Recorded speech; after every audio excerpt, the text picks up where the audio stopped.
Greece's parliament has approved fresh cutbacks worth more than €3 billion. It includes lowering the minimum wage and cutting pensions, as well as reductions in health and education spending. Massive protests against the measure are expected in Greece on Wednesday. Athens had to push through the new austerity legislation before the country could receive any of the cash from its second bailout package worth €130 billion.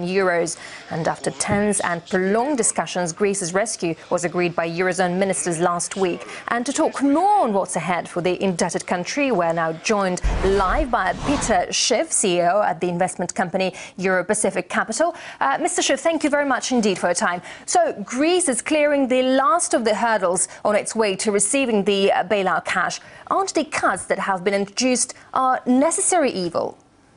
Well, they're not even evils. They're necessary. In fact, you talk about reducing the minimum wage. That's a good thing. In fact, it would be better if they abolished it completely. Wages obviously have to come down in Greece. They're too high. They're uncompetitive, particularly the wages for government workers, because the private sector can't afford these lavish pay packages. So, you talk about austerity for who? Maybe for some of the government employees who have been living high on the hog, but it liberates the people because the Greeks are going to have to pay those in the private sector are going to have to pay for those salaries. So these are positive reforms. They're steps in the right direction. Unfortunately, I don't think they're going far enough. I'd like to see more austerity. Yeah, but a 22% reduction in the minimum wage is going to be really tough and painful for ordinary Greeks. But without the bailout, the country would have gone bankrupt in March. No, so would that be... The minimum wage law is keeping a lot of Greek people unemployed because they're not worth the minimum wage. And, of course, the alternative was not a reduction in the minimum wage, because if they had not agreed to this and they had left the Eurozone and gone to the drachma, Greek wages would still collapse. It's because they would have inflation. So instead of the minimum wage going down, they would wipe out the value of the wages that they were earning. So one way or another, Greeks were going to have to work for lower pay, particularly those that are employed by government. It's much better to earn a diminished quantity of euros than have a whole bunch of drachma that don't buy anything. On Monday, Standard & Poor's gave Greece a rating of selective default, but the country has agreed a reduction of more than 50% of its debt to private creditors. Will this downgrade affect relations between Greece and the banks it owes money to? I couldn't really hear you.